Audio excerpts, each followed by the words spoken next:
अस्सलाम वालेकुम।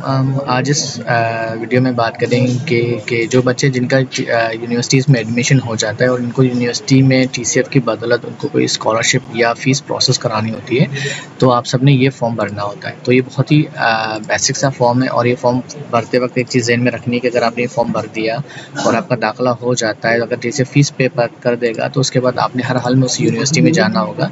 अगर आप अपने डिसीजन से घूमते हैं या हट जाते हैं और यूनिवर्सिटी चेंज करने का सोचते हैं, तो फिर आपकी जो फ़ीस टीसीएफ ने पे कर दी होगी, आपने हर हाल में वो फ़ीस टीसीएफ को रिफ़ंड करनी होगी।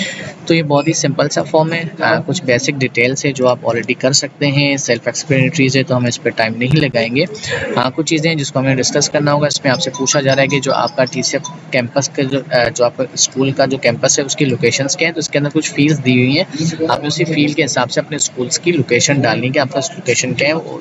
आपका जो भी स्कूल होगा उसकी लोकेशन इसके अंदर ज़रूर मेंशन है।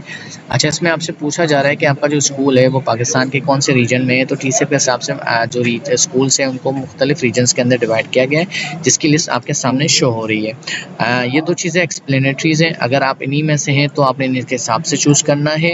अगर आप सिंध से बिलोंग करते हैं, कराची में हैं, तो आपने साउथ और साउथ वेस्ट में से कोई भी आप चूज़ कर सकते हैं। बाकी अपनी टीम अपने हिसाब से इसको फिक्स कर लेगी। अगर आप इंटीरियर सिंध से बिलोंग करते हैं तो आप यहाँ पे सेंट्रल का जो है ऑप्शन आपने चूज़ करना होगा। तो मैं यहाँ पे जो है ना साउथ वेस्ट ले लेता हूँ। मेरे केस में वही है। इसमें आपसे पूछा जा रहा है कि आपकी इंटरमीडिएट की क्या परसेंटेज है, तो इसको हम डाल लेते हैं मेरी 89% है, मैं अज्यूम कर लेता हूँ। अच्छा, दूसरी चीज़ आपसे जो पूछा जा रहा है कि select which is most applicable on you, ये बहुत ही इंपॉर्टेंट चीज़ है। इसमें देखिएगा, अगर आप इंटरमीडिएट आपने टीसीएफ की बदौलत किसी भी सपोर्ट पे किया है, इसका मतलब आपने इंटरमीडिएट के अंदर चाहे फर्स्ट ईयर सेकेंड ईयर के अंदर अगर आप टीसीएफ कॉलेज के स्टूडेंट्स थे, आपने कॉलेज से पढ़ा है जो हमारा एक ही कॉलेज है, तो आपने टीसीएफ कॉलेज ही सेलेक्ट करना होगा।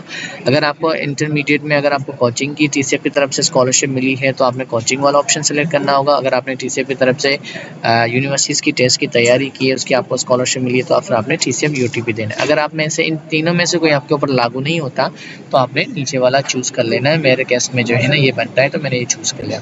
फिर आपसे पूछा जा रहा है कि आपका कौन सी यूनिवर्सिटी में दाखिला हुआ है, तो आपने यूनिवर्सिटी का नाम डाल देना है। यूनिवर्सिटीज़ की लिस्ट यहाँ पे मौजूद है, आपने प्रॉपर नाम डालना है ताकि जो है ना एग्जैक्ट आपकी फीस प्रोसेस हो सके।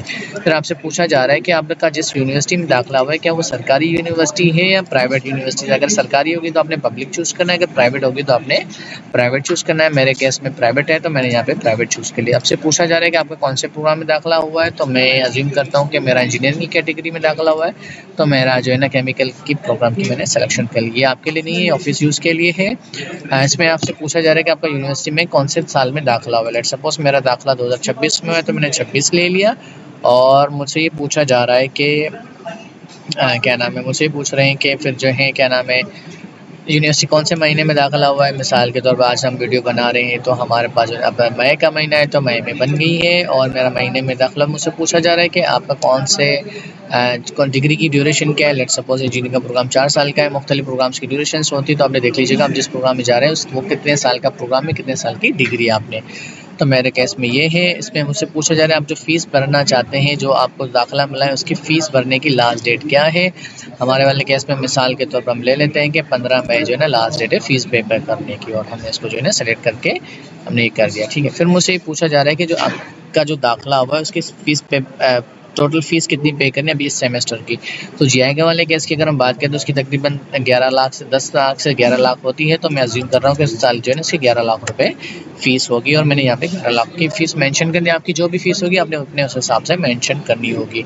इसमें आपसे पूछा जा रहा है कि इसमें पूछ रहा है कि आपकी सेमेस्टर की फ़ीस कितनी है, इसमें पूछा जा रहा है कि आपकी टोटल फ़ीस कितनी होगी। लेकिन यहाँ पर जो ऑप्शन है ये भी ऑफिस यूज़ के लिए, तो आप इसको नहीं भर सकते, आपने इसको जो है ना इग्नोर कर देना। अच्छा, इसमें पूछा जा रहा है कि आप जो टीसीएफ से सपोर्ट ले रहे हैं क्या आपका अभी दाखिला हुआ है या आप ऑलरेडी यूनिवर्सिटीज़ के अंदर। अगर मेरा अभी का दाखिला है तो मेरा फ्रेश एडमिशन्स पे मैं न्यू एडमिशन्स पे सेलेक्ट कर लूँगा। अगर मैं ऑलरेडी पढ़ रहा हूँ किसी दूसरे सेमेस्टर तीसरे चौथे के लिए सपोर्ट चाहिए तो मैं ऑलरेडी इनरोल पे जाऊँगा, फिर मुझसे उसी हिसाब से कोई डिटेल मांग रहा होगा। तो इनकेस मेरा जो है एडमिशन है न्यू एडमिशन्स के अंदर है। ये सिंपल सी डिटेल्स है, आपने खुद डालना है। आपका फेडरल बोर्ड नंबर क्या है, रजिस्ट्रेशन नंबर क्या है, आपका स्कूल कौन से सिटी में है, आपके स्कूल का डिस्ट्रिक्ट या एरिया क्या है। ये सिंपल सी चीज़ें सेल्फ एक्सप्लेनेटरी से आप खुद कर सकते हैं। अच्छा, ये दो चीज़ें बहुत इंपॉर्टेंट है। यूनिवर्सिटी यूनिवर्सिटी लॉगिन आईडी और यूनिवर्सिटी लॉगिन आईडी का जो पासवर्ड है आपने बिल्कुल करेक्ट डालना है। समटाइम्स ये होता है कि हमें आपके ऑफर लेटर्स वाउचर्स वेरीफाई करने होते हैं कि आपने सही अपलोड किए या जो उनकी जो पिक्चर्स है वो ठीक है कि नहीं, कि आपको उसी प्रोग्राम में ऑफर मिला है कि नहीं मिला, तो सेम एग्जैक्ट सही डालिएगा। अगर गलत होगा तो हेड ऑफिस की टीम आपसे इंडिविजुअली रिव्यू नहीं करेगी, फिर आपकी फीस डिले होगी और उसके लिए आप खुद जिम्मेदार होंगे। फिर नीचे आपको कुछ बता रहे हैं बहुत सी चीज़ें जो है ना आपने अपलोड करनी होगी। इस पर आपने मैट्रिक की मार्कशीट अपलोड करनी है, यहाँ पे आपने सेकंड ईयर या फर्स्ट ईयर, अगर आपका इंटरमीडिएट कंप्लीट है तो आप सेकंड ईयर की मार्कशीट अपलोड करेंगे। अगर आप सेकंड ईयर के रिजल्ट के लिए वेट कर रहे हैं तो आपने फर्स्ट ईयर की जो मार्कशीट रिजल्ट होगी आपने वो यहाँ पे वो अपलोड करनी होगी। इस तरह आपके पास यूनिवर्सिटी का हो सकता है, आपके पास ऑफर लेटर आया हो तो ऑफर लेटर अपलोड कर देना है।